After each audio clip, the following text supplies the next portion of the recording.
A very good morning and welcome to the online platform of Gyandeep academy. आज आपण 29 जानेवारीच्या highlights discuss करणार आहोत. पण त्याआधी बघा, जानेवारीचा महिना ऑलमोस्ट संपलेला आहे. फेब्रुवारी, मार्च, एप्रिल, मे जर आपण सोडला तर आपल्याकडे 3 महिने जवळपास जे लोक प्रिलिम्स 2025 देणार आहेत यूपीएससीची त्यांच्यासाठी जवळपास 3 महिने राहिलेले आहेत. If we exclude the month of May. मग आता ह्यामध्ये जे एक्झाम गोइंग स्टुडंट्स आहेत who will be giving prelims 2025 UPSC prelims 2025 त्यांचा आता स्टेटस कसा असला पाहिजे. सो होपफुली तुमचा जीएसचा अभ्यास झाला असेल, तुम्ही रिव्हिजन फेज मध्ये असाल. सो या कॉन्टेक्स्ट मध्ये मेन्सला किती वेळ दिला पाहिजे दिवसात, तर मी सजेस्ट करेन की तुम्ही जे करंट अफेअर्स करताय, हिंदू अनालिसिस किंवा इतर काय तुम्ही करत असाल, करंटचा ट्रॅक ठेवा. करंट आर्टिकल्स, त्यातले फॅक्च्युअल मुद्दे, न्यूजपेपर मधले फॅक्ट्स तुम्हाला लक्षात ठेवणं गरजेचं आहे डे टू डे बेसिस वरती. आणि त्यासोबत तुमचा जीएसचा प्रिलिम्सची रिव्हिजन किंवा त्याचा सराव, आन्सर टेस्ट सिरीज वगैरे चालू असतील. आता जे लोक पुढच्या वर्षी प्रिलिम्स देणार आहेत, 2026 ला प्रिलिम्स देणार आहेत यूपीएससीची, त्यांच्यासाठी 2025 चे current articles from your mains perspective खूप जास्त महत्त्वाचे आहेत. आणि जे फ्रेशर्स आहेत, म्हणजे ज्यांनी यूपीएससीची प्रिपरेशन अजिबातच स्टार्ट केलेली नाहीये किंवा जस्ट सुरुवात केलेली आहे, येस, त्यांना मी सजेस्ट करेन की त्यांनी रोज न चुकता हिंदू अनालिसिसचा ट्रॅक ठेवणं गरजेचं आहे. का तर ह्यामध्ये काही एडिटोरियल्स कव्हर केले जातात ज्याचा मेन्स मध्ये जास्त फायदा होतो. ओके, सो तुम्हाला एक आयडिया येत जाते की मेन्स मध्ये कंटेंट काय असलं पाहिजे, तुमचं कंटेंट क्रिएशन कसं असलं पाहिजे, तुम्हाला कुठले मुद्दे किंवा केस सिनारिओज मांडता आले पाहिजेत, कसे मांडता आले पाहिजेत, याची आयडिया येऊन जाते. So those who are freshers, they have to regularly without fail attend the series of Hindu analysis. So आज जे आपण आर्टिकल्स डिस्कस करणार आहोत, पहिला आर्टिकल आहे India's foreign policy ambitions. Okay, editorial. पहिलाच आपण एडिटोरियल पासून सुरुवात करणार आहोत. हा एडिटोरियल अत्यंत महत्त्वाचा आहे तुमच्या मेन्सच्या पर्स्पेक्टिव्ह मधून. दुसरा article substantive equality in child marriage law. आता या कॉन्टेक्स्ट मध्ये हा एक टेक्स्ट आणि कॉन्टेक्स्ट आहे जो की महत्त्वाचा आहे. चाइल्ड मॅरेज लॉज आता सध्या त्याची स्थिती काय आहे आणि गव्हर्न कसे केले जातात याबद्दल तो आर्टिकल सांगतो. तिसरा मुद्दा Banakacherla project with respect to Andhra Pradesh. आता हा इंट्रा स्टेट प्रोजेक्ट आहे. मग त्यामध्ये विवाद कुठले चालले आहेत 2 स्टेट्स मध्ये, दॅट इज आंध्र प्रदेश आणि तेलंगणा, ते आपल्याला समजून घेणं आवश्यक आहे. त्यानंतर युनियन बजेट वरती एक आर्टिकल आहे, टेक्स्ट आणि कॉन्टेक्स्ट आहे, विच इज अगेन इम्पॉर्टंट. त्यामध्ये त्यांनी वेगवेगळ्या टाईपचे एक्सपेंडिचर्स, वेगवेगळ्या टाईपच्या रिसिप्ट्स हे सगळं कव्हर केलेलं आहे. त्यासोबत Trump's order on birth right citizenship, again very important article of the day. खूप महत्त्वाचा आर्टिकल आहे बर्थ राईट सिटिझनशिप बद्दल, जो की यूएसएच्या पर्स्पेक्टिव्ह मधून आपल्याला जाणून घ्यायचा आहे. Okay, what was the amendment brought about by Trump in the with respect to birth right citizenship, हे समजून घ्यायचंय. आणि last article mainly prelims oriented आहे, DeepSeek tech devised by China. So हे सर्व आर्टिकल्स आपल्यासाठी अत्यंत इम्पॉर्टंट आहेत आपल्या मेन्स आणि प्रिलिम्स दोन्ही पर्स्पेक्टिव्ह मधून. So let us begin with the first article, the budget pipeline and India's foreign policy ambitions. आता ह्या कॉन्टेक्स्ट मध्ये त्यांनी स्पेसिफिकली एम्फसाइज केलंय मिनिस्ट्री ऑफ एक्सटर्नल अफेअर्स वरती. Okay, they are thrown light on the situation of the present scenario of the ministry of external affairs. आता जर तुम्ही विचारात घेतलं की मिनिस्ट्री ऑफ एक्सटर्नल अफेअर्स का इतकी महत्वाची आहे, तर त्याचं उत्तर आहे, लक्षात घ्या, बिकॉज जे तुमचे ग्लोबल कॉम्पिटिटिव्ह गोल्स आहेत किंवा अम्बिशन्स आहेत ते पूर्णतः अवलंबून असतात मिनिस्ट्री ऑफ एक्सटर्नल अफेअर्स वरती. म्हणजे उदाहरणार्थ तुम्ही एखाद्या क्लायमेट चेंज कन्व्हेन्शनचा हिस्सा आहात इंटरनॅशनल लेवलवरती, इंटरनॅशनल प्लॅटफॉर्मवरती, किंवा तुम्ही एखाद्या इंडो पॅसिफिक रिजन मध्ये सिक्युरिटी प्रोटोकॉल मध्ये भाग घेतलाय किंवा सिक्युरिटी पार्टनरशिपचा एक भाग आहात. सो त्या कॉन्टेक्स्ट मध्ये सर्व म्हणजे ओझं किंवा अकाउंटेबिलिटी कुणावरती असते, तर ती असते मिनिस्ट्री ऑफ एक्सटर्नल अफेअर्स वरती. तर त्यांनी इथे सांगितलंय बघा, ministry of external affairs allocation not only reflects the government's foreign policy but also its capacity to deliver on its global ambitions and commitments. म्हणजे जागतिक पातळीवरती त्या कमिटमेंट्सला, त्या ग्लोबल स्टँडर्ड्सला म्हणजे ते अचीव करण्यासाठी प्रयत्नरत राहण्यासाठी मिनिस्ट्री ऑफ एक्सटर्नल अफेअर्सचा वाटा महत्त्वाचा आहे. The vision of विकसित Bharat by 2047 hinges on sustained global partnership. आणि जर आपल्याला 2047 पर्यंत भारताला जर विकसित भारत असं बनवायचं असेल तर येस, त्याचा एक मोठा जिम्मा मिनिस्ट्री ऑफ एक्सटर्नल अफेअर्स वरती आहे. कारण त्याचे मेजॉरिटी अचीवमेंट्स आपले कशावर ठरणार आहेत, ग्लोबल पार्टनरशिपच्या सक्सेस रेट वरती अवलंबून आहेत. आणि ग्लोबल पार्टनरशिप जिथं आलं तिथं मिनिस्ट्री ऑफ एक्सटर्नल अफेअर्सचा वाटा किंवा कॉन्ट्रीब्युशन सिग्निफिकंट आहे. Okay, now impacts on the plan. आता इथे समजून घ्या, त्यांनी काय सांगितलंय की मिनिस्ट्री ऑफ एक्सटर्नल अफेअर्सला जे फंडिंग दिलं जाते, जे अलोकेशन दिलं जाते, बजेट अलोकेशन, ते जरी वाढलं असलं ऍज कम्पेअर टू 2017-22 इंडायसेस, तरी ते सफिशियंट नाहीये. It is not sufficient to meet up the over rising demands or rising aspirations of the ministry of external affairs. मग त्यामध्ये ते काय सांगतात बघा, in 2022 the parliamentary standing committee on external affairs suggested raising the expenditure or budget allocation to 1% of the total budget. लक्षात घ्यायचंय, parliamentary standing committee ही advisory body असते, त्यांचं म्हणणं पार्लिमेंटवरती बंधनकारक अजिबात नसतं. ओके, सो ही गोष्ट तुम्हाला इथे क्लिअर असायला हवी की पार्लिमेंटरी स्टँडिंग कमिटी जे ऍडवाइस करेल ते फॉलो करणं बंधनकारक नाहीये. पण त्यांनी काय सांगितलं होतं 2022च्या अहवालात की टोटल बजेटचा 1% टोटल वाटा हा मिनिस्ट्री ऑफ एक्सटर्नल अफेअर्सला अलोकेट करण्यात यावा. Okay, while such an increase seems unlikely, even a gradual increase up to 0.6 or 0.8 would be significant. म्हणजे जरी 1% वाटा तुम्ही नाही देऊ शकला, 0.6 किंवा 0.8 जरी दिला तरी त्यांनी सिग्निफिकंट मदत किंवा चेंजेस होऊ शकतात. Okay, now 2 areas demand greater budgetary resources to beef up India's diplomatic cloud. आता ते 2 एरियाज कुठले, तर पहिला म्हणजे economic tools for regional integration आणि दुसरा मुद्दा म्हणजे रिजनल कॉपरेशन, जे जास्त कशावरती अवलंबून आहे, बायलॅटरल अग्रीमेंट्स, बायलॅटरल टॉक्स किंवा मल्टीलॅटरल अलायन्स, या सर्व गोष्टींवरती अवलंबून आहे. कोलॅबोरेशन थोडक्यात तुम्ही समजू शकता. ओके, त्यानंतर त्यांनी सांगितलंय की India's regional connectivity face new challenges in 2024. जसं की बांगलादेशमध्ये जी रेजिम बदलली त्याच्यामुळे भारताला बरेच चॅलेंजेस फेस करावे लागले. म्यानमार्स इन्स्टॅबिलिटी, त्यानंतर मध्यंतरी जो मालदीव्स इंडिया आउट स्टान्स होता त्याच्यामुळे पण भरपूर आपल्याला इंटरनॅशनल प्लॅटफॉर्मवरती किंवा आयआरच्या बाबतीत आपल्याला काही चेंजेस फेस करावे लागले. सो त्याला भारताने डील कसं केलं होतं, त्या सिच्युएशनला भारताने डील कसं केलं. Sustaining momentum under neighborhood first policy requires economic support amidst China's growing influence in the world. आता या ठिकाणी नेबरहुड फर्स्ट पॉलिसी काय सांगते लक्षात घ्या, महत्वाची पॉलिसी आहे.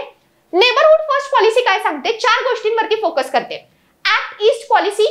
ऍक्ट ईस्ट पॉलिसी म्हणजे काय, ऍक्ट ईस्ट पॉलिसी आणि लुक ईस्ट पॉलिसी दोन्ही सेम नाहीये, दोन्ही वेगळे मुद्दे आहेत. ओके, ऍक्ट ईस्ट पॉलिसी काय सांगते, ऍक्ट ईस्ट पॉलिसी सांगते की भारताने ईस्टर्न रिजन्स मध्ये किंवा ईस्ट पॅसिफिक रिजन मध्ये किंवा ईस्टर्न कंट्रीज मध्ये साऊथ ईस्ट एशियन कंट्रीज वरती लक्ष किंवा त्यांचा इन्फ्लुएन्स वाढवला पाहिजे. आता तो इन्फ्लुएन्स कसा वाढवला जाऊ शकतो, by cultural ties, by increasing trade relations किंवा इम्पोर्ट एक्सपोर्ट डील्स, म्हणजे त्या ठिकाणी व्यापार वाढवून किंवा त्या ठिकाणी कल्चरल टाईज एस्टॅब्लिश करून भारत त्याचा इन्फ्लुएन्स किंवा त्यांचं अस्तित्व साऊथ ईस्ट एशिया किंवा साऊथ ईस्ट मध्ये म्हणजे गाजवू शकतं, कारण तिथे चायनाचा डॉमिनन्स वाढत चाललाय. ओके, सो त्या कॉन्टेक्स्ट मध्ये ऍक्ट ईस्ट पॉलिसी. सागर इनिशिएटिव्ह आपण परवाच पाहिलं, परवाच्या लेक्चरमध्ये. सागर पॉलिसी काय सांगत होती, ज्या ठिकाणी भारताने इंडो पॅसिफिक रिजन मधल्या 5 कंट्रीजला ह्युमॅनिटेरियन असिस्टन्स प्रोव्हाइड केला होता पॅन्डेमिकच्या काळामध्ये, पोस्ट कोविड किंवा पॅन्डेमिकच्या काळामध्ये.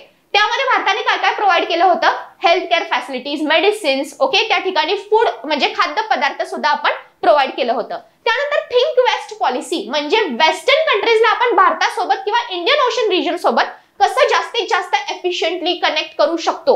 India mid east economic corridor हा पण त्यातला पार्ट तुम्ही समजू शकता. त्यानंतर कनेक्ट सेंट्रल एशिया पॉलिसी हा पण त्यातला मुद्दा आहे. आता या कॉन्टेक्स्ट मध्ये आपण काही एक्झाम्पल्स पुट फोर्थ करू शकतो, जसं की infrastructure projects like road from Delaram to Zarang and parliament building in Afghanistan. त्यासोबत humanitarian assistance providing doses of COVID-19 vaccine, disaster management assistance during calamities. Example त्यातलं ऑपरेशन मैत्री इन नेपाळ.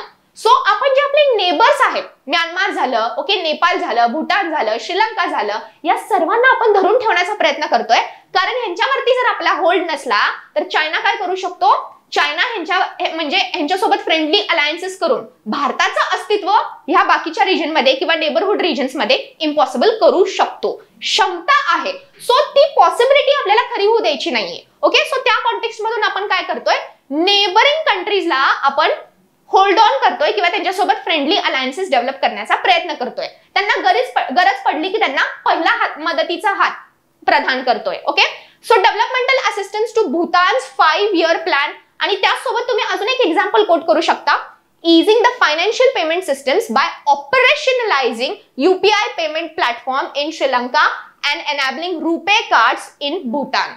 सो हे सगळे initiative भारताने okay neighbourhood first policy under राबवलेले आहेत. त्यामध्ये infrastructure policies, humanitarian aid okay त्यासोबत enabling online transactions across the world ह्या सगळ्या गोष्टींचा समावेश येतो. आता त्यासोबत 5S अप्रोच हा पण तुम्ही लक्षात ठेवा, पेपरमध्ये मांडू शकता. 5S अप्रोच काय सांगतो? सन्मान, संवाद, सहयोग, शांती आणि समृद्धी. एक एक लक्षात घ्या. सन्मान म्हणजे काय? रिस्पेक्ट ठेवणं, जे आपले नेबर्स आहेत त्यांच्याबद्दल आदर ठेवणं. त्यासोबत संवाद, that is dialogue, bilateral agreement, deals okay mutual exchanges and collaborations, त्या ठिकाणी डायलॉग एनेबल करणं. सहयोग, दॅट इज कॉपरेशन. त्यानंतर शांती म्हणजे पीस, इंटिग्रिटी कायम ठेवणं, पीस आणि शांती बॉर्डर्स अक्रॉस म्हणजे कायम ठेवणं. आणि त्यासोबत समृद्धी, that is progress and prosperity. So these are the 5S approach under neighbourhood first policy. Fine. So तुम्हाला लक्षात आलं असेल नेबरहुड फर्स्ट पॉलिसी बद्दल इम्पॉर्टंट हायलाइट्स. त्यानंतर त्यांनी सांगितलंय फॉरेन एड अँड शिप्स, म्हणजे जे फॉरेन एड्स दिले जातात, मदत दिली जाते, फायनान्शियल असिस्टन्स दिला जातो, त्यामध्ये पण आपल्याला काही चेंजेस बघायला भेटतात. जसं की budgetary trends reveal nuanced shifts, that is India's aid to foreign countries declined, reduced by 10% in 2024-25. पण त्या उलट loans to foreign governments increased by 29%. जरी आपले ग्रँट्स कमी झाले असले तरी आपण लोन्स ग्रँट करण्याचं प्रमाण मात्र वाढवलेलं आहे. Approximately 50% of India's grants is directed to its neighborhood. तुम्ही समजू शकता. आणि त्यातला सर्वात मोठा वाटा कुणाला जातोय? भूतानला जातोय. हे प्रिलिम्स मध्ये विचारलं जाऊ शकतं. So keep in mind, Bhutan remained the largest recipient of Indian aids.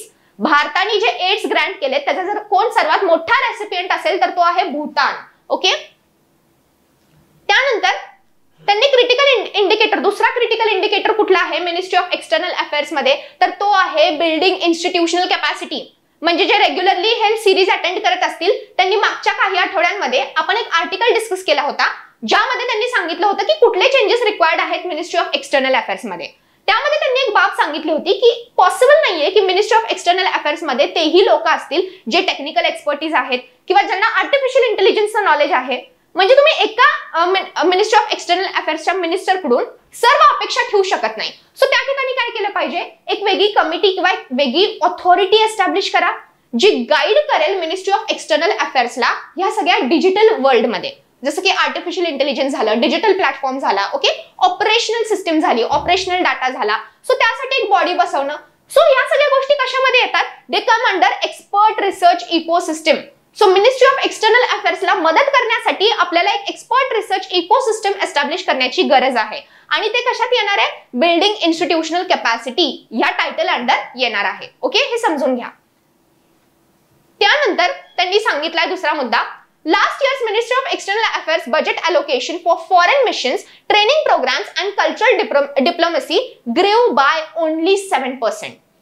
But key academic institutions जसे की Nalanda university, south Asian university experienced cuts of 20% and 22%. and which is a declining sign. ही जास्त चांगली बाब नाहीये, कारण डिप्लोमॅटिक अलायन्सेस वरती neighbourhood first policy मध्ये देखील ह्या सर्व गोष्टींमध्ये जर आपल्याला टिकून ठेवायचं असेल भारताला, तर त्या ठिकाणी कल्चरल एक्सचेंज आणि युनिव्हर्सिटीजला आपण प्राधान्य देणं तितकंच महत्त्वाचं आहे, जे की आपल्याला दिसून येत नाहीये.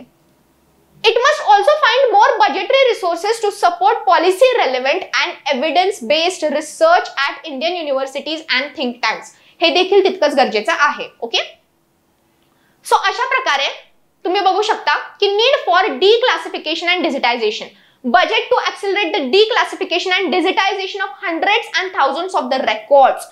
जेणेकरून काय होईल की बाकीचे जे एक्सपर्टीज आहेत ते सजेस्ट करू शकतात काही मेजर्स, काही रिफॉर्म्स किंवा काही solutions to the ministry of external affairs. So हे सगळे मुद्दे आपण बघितले जे लक्षात घेतले पाहिजेत बजेट मिनिस्ट्रीनी while allocating budget or allocating funds to the Ministry of External Affairs. आणि त्यामध्ये कुठल्या कुठल्या चेंजेसची गरज आहे. फाइन.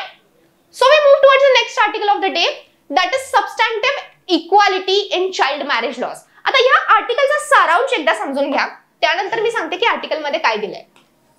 आता जर तुम्ही सध्याचं लीगल मॅरेज एज कन्सिडर केलं भारतामध्ये, ओके भारतामध्ये लीगल एज कन्सिडर केलं, तर इंडियामध्ये आपण एखाद्या व्यक्तीला अडल्ट कधी कन्सिडर करतो? When do we say a person has achieved majority. Okay, मग त्या कॉन्टेक्स्ट मध्ये मायनॉरिटी आणि मेजॉरिटी आपण कशावरती ठरवतो? 18 वयोगट, 18 इयर्स, बरोबर. भारतामध्ये लीगल एज काय आहे मुलांसाठी व मुलांसाठी मॅरेजसाठी? So for girls it is 18 years and for boys it is 21 years. Okay, for girls आणि फॉर बॉईज. मग आता ही मॅरेज एज बद्दल विवाद काय आहे समजून घ्या जरा. आता या कॉन्टेक्स्ट मध्ये एक मुलगा असेल, ठीक आहे, ज्याचं वय आहे फॉर एक्झाम्पल 20 इयर्स त्यांनी कंप्लीट केलेले आहेत आणि 5 महिने झालेले आहेत, आणि एक मुलगी आहे जिचं वय आहे 18 वर्ष. ठीक आहे. आता या कॉन्टेक्स्ट मध्ये जेव्हा ती मुलगी 17 वर्षाची होती तेव्हा तिचा विवाह, तिचं लग्न या मुलाशी लावून देण्यात आलं होतं. आता या कॉन्टेक्स्ट मध्ये जर आयडियली बघायचं झालं 17 वर्ष आणि 20.5 इयर्स आयडियली काय आहे, लीगल एज नाहीये. सो आयडियली ह्या दोघांना, ही एक्स मुलगी आणि हा वाय मुलगा, दोघांनाही अधिकार आहे to file a petition in the court and to get rid out of this child marriage. Ideally बघायचं झालं तर हा काय आहे, बालविवाह आहे. पण लॉ भारतामध्ये गव्हर्न कसा होतो लक्षात घ्या. आता या मुलीचं वय आहे 17 वर्ष, बरोबर, म्हणजे ती आयडियली काय आहे, तिचं चाइल्ड मॅरेज झालेलं आहे. पण कायदा काय सांगतो, जर भारतामध्ये एखादा मुलगा असेल, पुरुष असेल, ज्याचं एज आहे 20.5 इयर्स, ओके, 20 वर्ष कंप्लीट झाले आणि 5 महिने ओलांडलेत. पण आता या ठिकाणी लॉ काय सांगतो की जर एखादा मुलगा 20 वर्षाचा असेल तरच त्याला पिटिशन फाईल करण्याचा अधिकार आहे. 20 वय जर त्यांनी ओलांडला असेल तर त्या ठिकाणी तो पिटिशन फाईल करू शकत नाही. तर हा लॉ काय सांगतो, अलाहाबाद मध्ये जी एक केस आली होती त्यांनी इंटरप्रिटेशन कसं केलं होतं की हा जो कायदा आहे legal age of marriage in India, हा काय आहे, डिस्क्रिमिनेटरी आहे. पुरुषांसाठी तो डिस्क्रिमिनेटरी आहे, कारण ज्या ठिकाणी तुम्ही 18 एज ठेवलंय मुलींसाठी ऍज अ लीगल एज, त्या ठिकाणी पुरुषांसाठी लीगल एज काय आहे, it is 21 years. Okay, so जरी एखाद्या मुलाला चाइल्ड मॅरेज मधून बाहेर पडायचं असेल तरी he has to wait for additional 2 years as compared to girls. Okay, आता यामध्ये हा जर मुद्दा तुम्हाला समजला असेल with respect to legal marriage age and the present scenario, या ठिकाणी अलाहाबाद हायकोर्टने काय सजेस्ट केलं होतं की तुम्ही दोघांचा एक समान एज ठेवा. विमेन असो किंवा मेल असो, both should have a common marriage age, ज्या ठिकाणी तुम्ही जेंडर इक्वालिटी प्रदान केली पाहिजे. आता कोर्टाचं यावरती इंटरप्रिटेशन कसं होतं किंवा दृष्टिकोन कसा होता हे पण तुम्हाला समजून घेणं तितकंच महत्वाचं आहे. कोर्टापुढे एक मुद्दा आहे का, नाही तर कोर्टाला प्रत्येक अँगल मधून विचार करावा लागतो. या ठिकाणी राईट्स और स्टेटस ऑफ विमेन हा कोर्ट विचारात घेणार, त्यानंतर लीगॅलिटी ऑफ एज विचारात घेणार कोर्ट, बरोबर. ही सेम केस जर कोर्टाकडे गेली तर कोर्ट काय करेल, वेगवेगळ्या अँगल्स मधून त्या सेम केस बद्दल विचार करेल, जसं की status of women, dignity of women, त्यासोबत लीगॅलिटी ऑफ द एज. पण जेव्हा सगळे मुद्दे कोर्टासमोर उभे राहतील, कोर्ट प्राधान्य कशाला देईल, ज्या गोष्टी जास्त प्राईम इम्पॉर्टन्सच्या आहेत त्यांना महत्व देईल. सो जेव्हा prevention of child marriage act हा पास करण्यात आला होता लेट 2006 मध्ये, ओके, त्यावेळेस मेन प्रायोरिटी काय होती, what was the main purpose of the act, तर main purpose of the act होता की महिलांची डिग्निटी, विमेनचा स्टेटस सोसायटीमध्ये राखून ठेवणं. Okay, to preserve the dignity and status of women.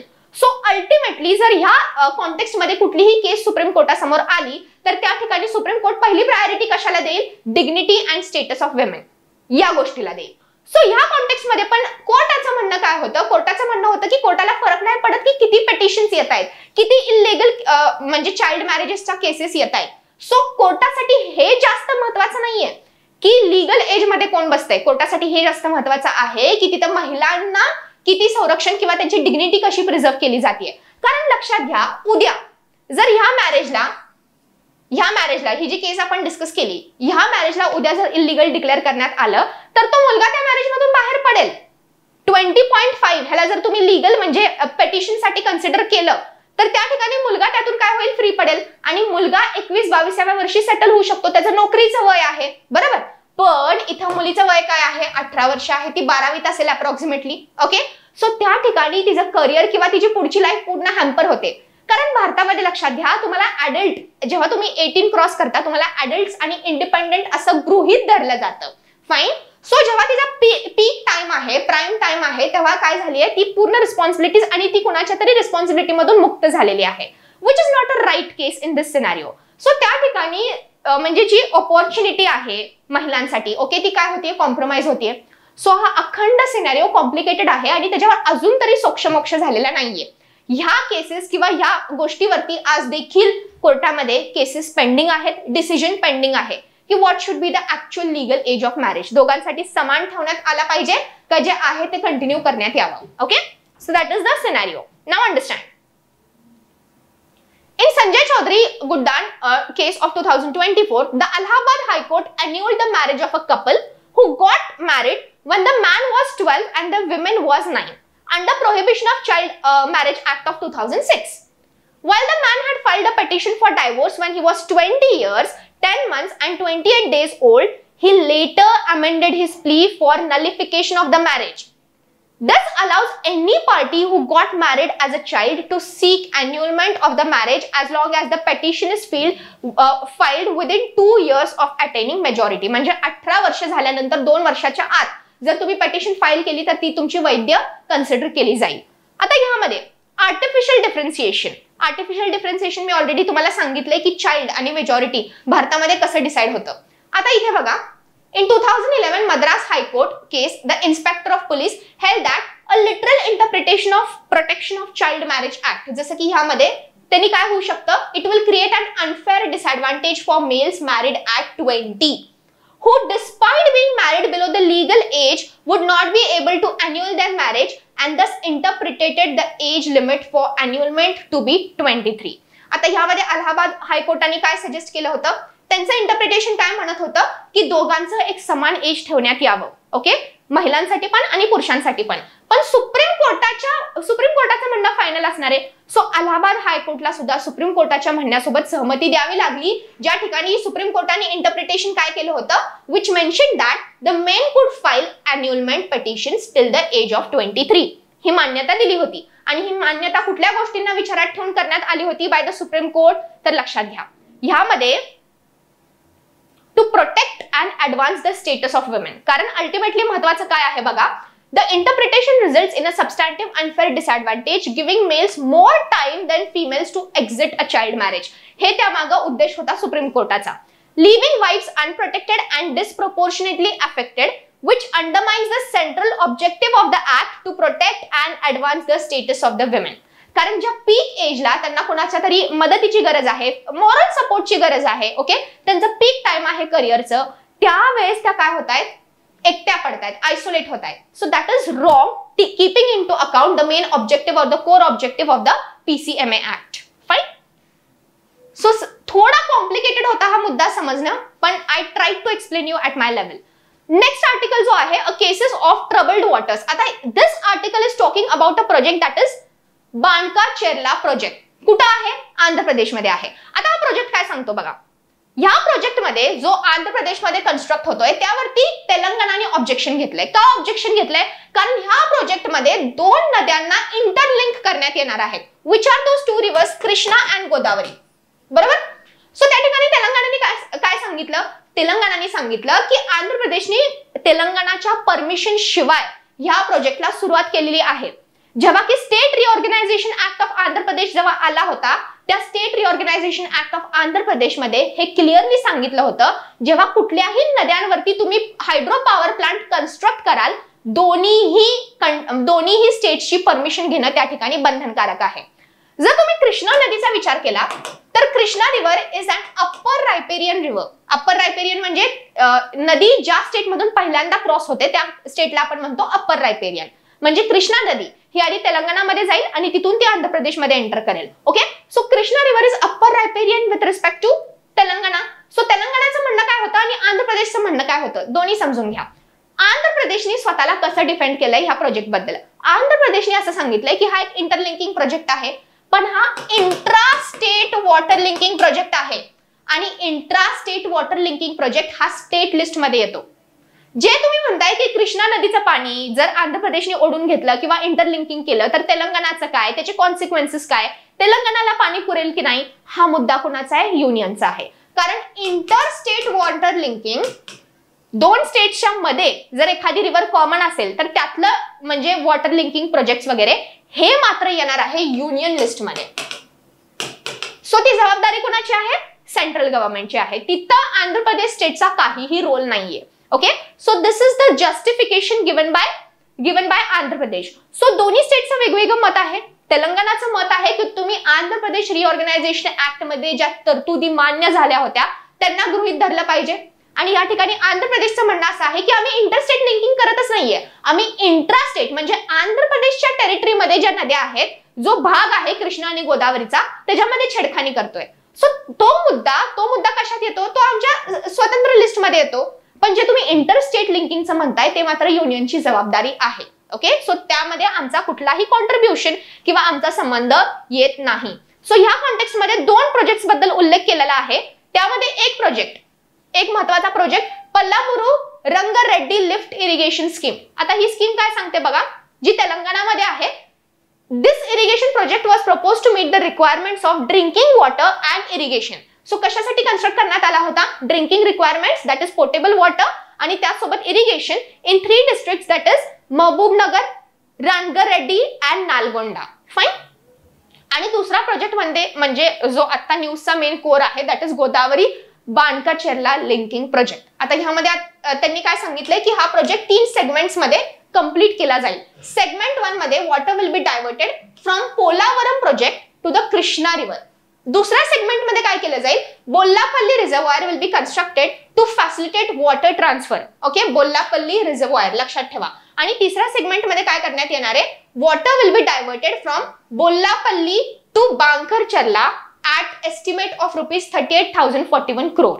So या 3 टप्प्यामध्ये ह्या प्रोजेक्टचं कन्स्ट्रक्शन कंप्लीट करण्यात येणार आहे. या प्रोजेक्टचे इनसाइट जाणून घ्या.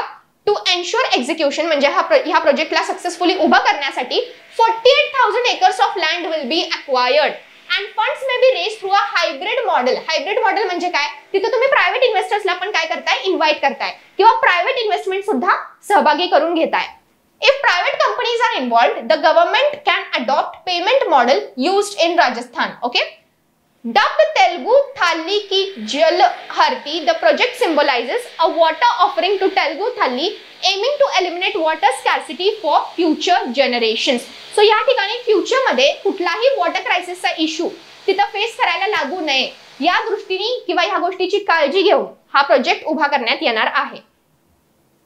Moving towards the next article. Okay, ह्या आर्टिकल मध्ये आपण काय बघणार आहोत, union budget, understanding it's formulation and implications.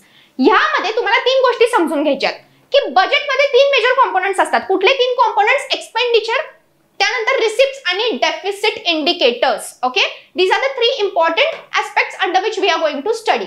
आता त्यामध्ये पहिला म्हणजे what are the major components of the budget. आता ह्यामध्ये based on the impact on assets, total expenditure can be divided into capital expenditure and revenue expenditure.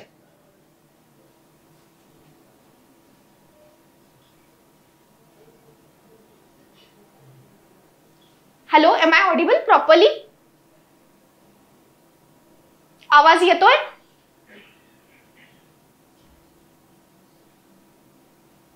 Am I audible?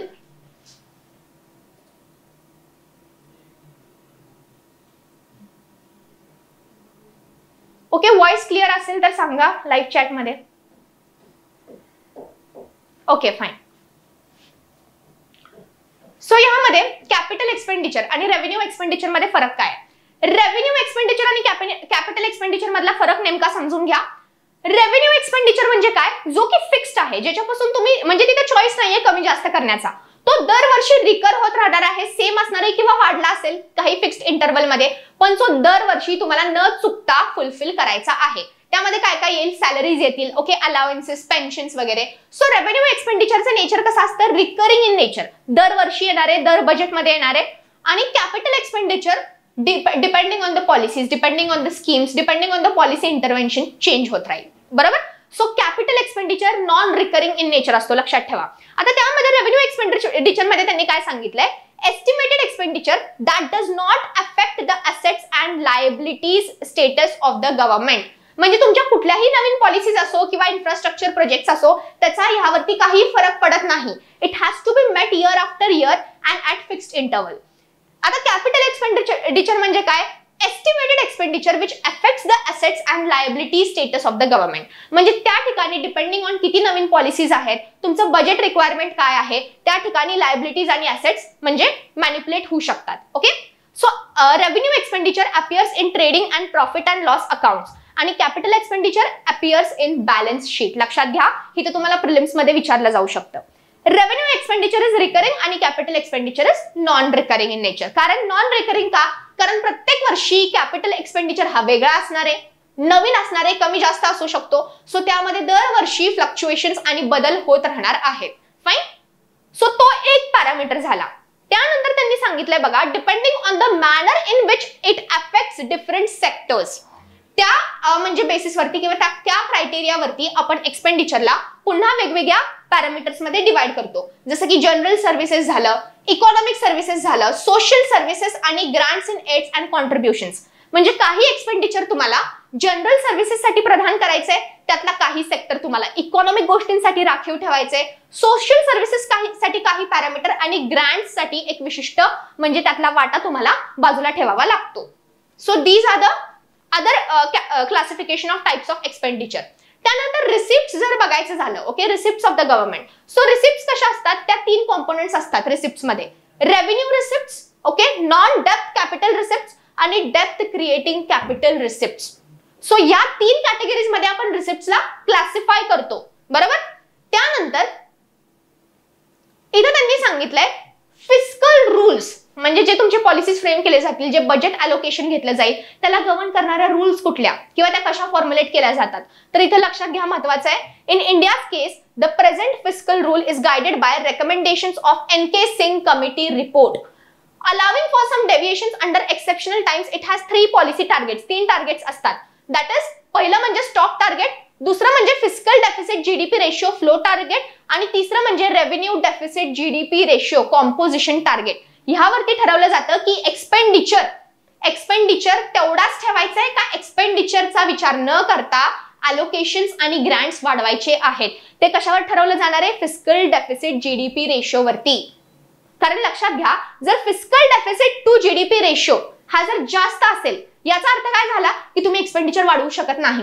जेवढा पैसा आहे त्यात सगळं ऍडजस्ट करा. आणि जर fiscal deficit GDP ratio estimated limits मध्ये असेल, तर तुम्ही एक्सपेंडिचरचा विचार न करता पॉलिसी फ्रेमवर्क, नवीन पॉलिसीज, नवीन प्रोजेक्ट्स ह्याला अश्युरन्स देऊ शकता.